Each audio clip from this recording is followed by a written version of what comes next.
On December 13, 2023, world leaders from 196 parties representing nearly the entire global audience signed the first agreement ever that explicitly laid out the need to transition away from fossil fuels. This agreement was formed at the 28th Annual United Nations Climate Change Conference, commonly referred to as COP28, in the United Arab Emirates. But despite the significance of this statement, this conference has been riddled in controversy since the announcement of Sultan Al Jaber as president-designate in January of 2023, and fairly so. How can the CEO of the 12th largest oil production company in the world be trusted to lead a conference on the phasing out of its company's main product? Especially someone who said this. I am here factual and I respect the science. And there is no science out there or no scenario out there that says that the phase out of fossil fuel is what's going to achieve 1.5. 1.5 is my North Star. Hello everyone, my name is Weston and welcome to Fueled by Facts.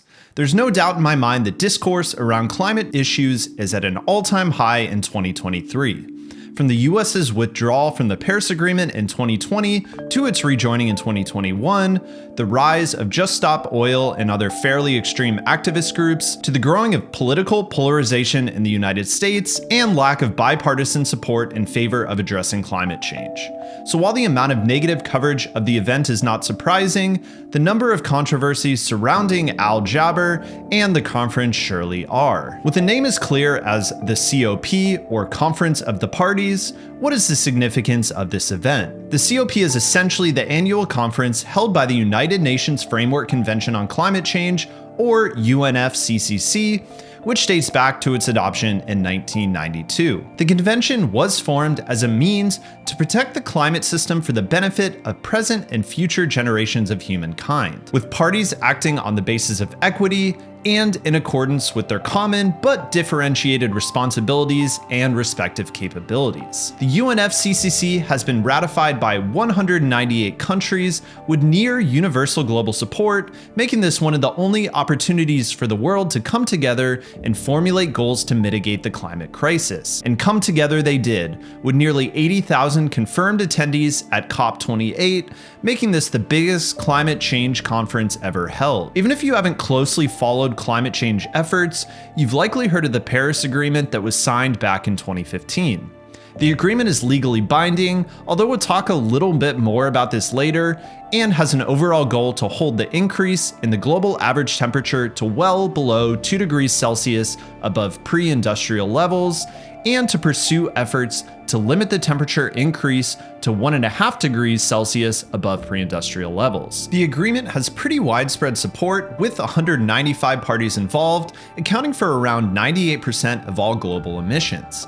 Although everything I just said sounds pretty awesome, the track record of the conference is not great in general, with a lot of skepticism around actual results achieved over the past 30 years of negotiations. Between 1990 and 2022, global fossil carbon dioxide emissions have increased by approximately 63%, although we're finally seeing these slow down and there are signs of a peak in 2025.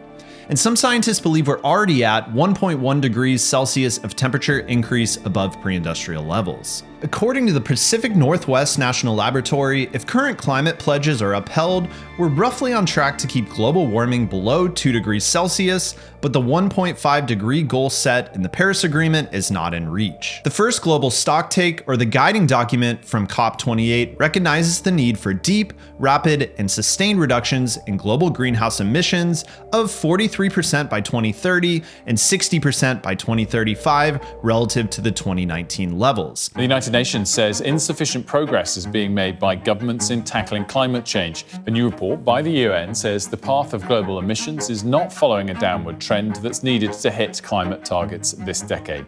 It says current commitments will increase emissions by about 9% compared with 2010 levels, and by 2030 emissions are projected to be 2% below 2019 levels, suggesting that peaking of global emissions will occur within this decade. Finally, countries can choose to leave these agreements at any time, with larger countries such as the USA and China making a massive impact. The USA did in fact leave the Paris Agreement under the Trump presidency, but has since returned. The legally binding nature of these agreements are also quite weak, with consequences for not meeting goals set by each country simply being pushed down the road and to be made up at a later date. So what made last year's COP so much more controversial than previous years? Well, first off, let's talk about the UAE, who served as the host country and is a well-established petrostate or country whose economy is heavily influenced by the sale of oil and gas, as well as a member of OPEC. OPEC groups account for around 81.5% of world oil reserves and around 34% of global oil production in 2022. According to the World Bank, the UAE's oil production accounted for 15.7% of its GDP in 2021, placing it as the seventh largest oil-producing country at around 4% of global supply. What you might not realize is that in 2022, the USA is producing more oil than any country in history, making it the #1 producer of oil in the world. Seems a bit hypocritical. That said, oil production in the USA only makes up about 1% of the country's GDP and essentially only covers the country's fuel consumption needs. While having a petrostate host the COP doesn't necessarily seem to be a conflict of interest when taken at face value, electing the CEO of the state-owned Abu Dhabi National Oil Company as the conference president is questionable at best. And as such, we as a major oil-producing nation, we have taken a bold decision to advance our developments and through our explorations. We have only announced yesterday that we are going to be increasing our oil production to 4 million barrels by 2020 and to 5 million barrels by 2030. This decision led over 100 members of the US Congress and European Parliament to write a letter to the respective presidents for Sultan Al Jaber to be removed as the designated head of the upcoming COP28 talks. While Al Jaber is the CEO of ADNOC, he also serves as the Minister of Industry and Advanced Technology of the UAE, as well as the UAE's Special Envoy for Climate Change. Al Jaber's resume certainly seems to indicate his commitment to renewable energy and mitigating climate change. However, as the head of the 12th largest oil producer in the world, it's difficult to imagine a total commitment to solving the climate crisis, even if the UAE is taking steps to mitigate emissions in their own country, which it does appear they're doing.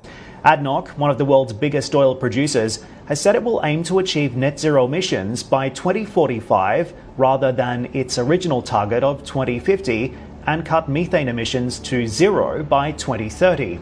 ADNOC's new goal is the most ambitious emissions reduction target from any state-owned oil and gas company, but it only covers Scope 1 and Scope 2 emissions and excludes Scope 3, which most European oil majors have set targets to cut. Some may have wished the controversies surrounding the conference stopped there, but unfortunately there's so much more. So let's break them down. One of the first major stories to break were greenwashing accusations against Al Jaber after a user with an ADNOC-related account requested several edits to Al Jaber's wiki page, including removing reference to a $4 billion agreement with BlackRock and KKR to invest in development of midstream oil pipeline infrastructure, and removing a quote from a Financial Times article highlighting dissonance between Al Jaber's role as UAE climate czar while driving fossil fuel expansion.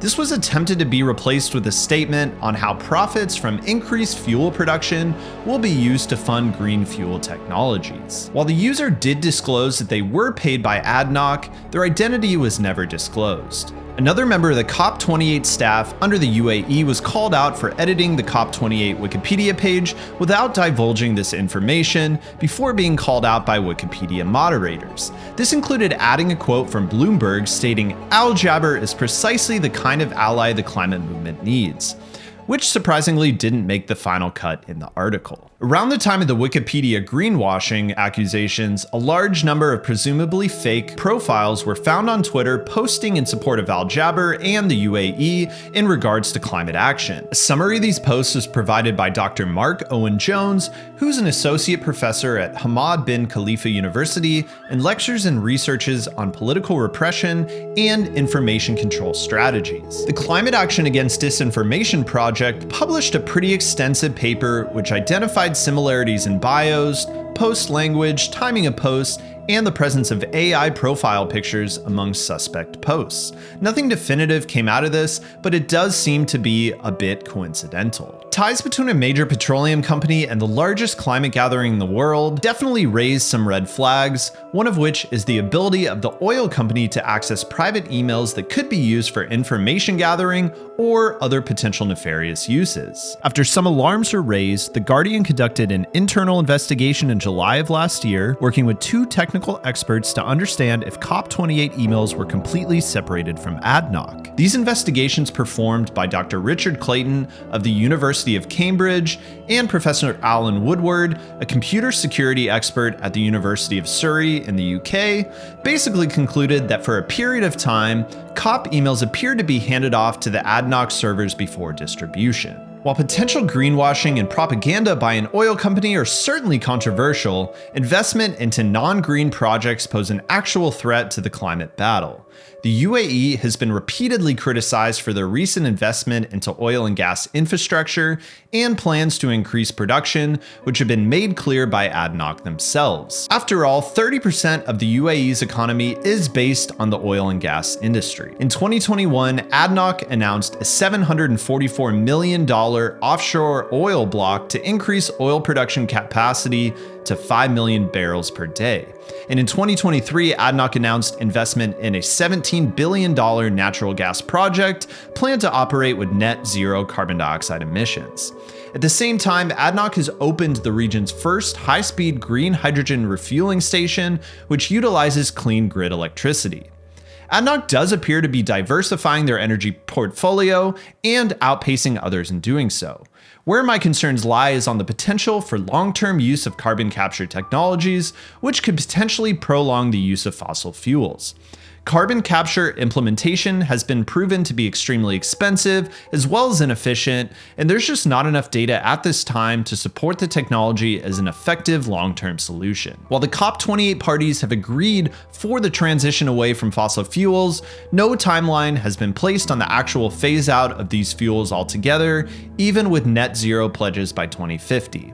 Only time will tell how these activities play out. If there wasn't enough controversy for Al Jaber leading up to the conference, just days ahead of the conference, the BBC reported on leaked briefing documents that revealed plans by the UAE to utilize meetings at COP28 to discuss fossil fuel deals with 15 nations. Among other things, the documents indicated that the UAE was willing to jointly evaluate international natural gas opportunities with China in Mozambique, Canada, and Australia, that ADNOC is ready to support Colombia in developing fossil fuel resources, and even go as far as to say that there's no conflict between the sustainable development of any country's natural resources and its commitment to climate change. Al Jaber denied ever seeing these documents or using these talking points in discussions, but they certainly raise alarms. To say the COP28 was a complete failure is certainly selling the conference short, with several new pledges being agreed upon by the parties.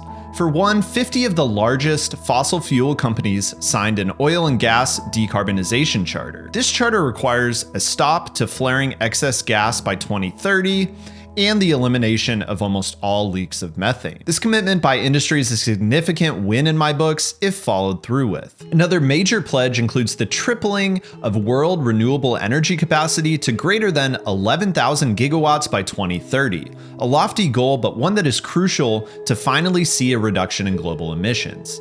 Finally, the parties agreed upon the doubling of the global average annual rate of energy efficiency improvements from around 2% to around 4% every year until 2030. This could require significant policy mandates and investments by governments, but is certainly not out of reach. COP29 will be held next year in yet another petrostate, Azerbaijan, whose oil and gas industry made up around 47% of its 2022 GDP. Could we see a repeat of this year's events next year? If you made it to the end of this video, thank you so much for watching. If you'd like to see more content like this in the future, consider leaving a like and subscribing to the channel. I'll see you soon for the next video. Peace.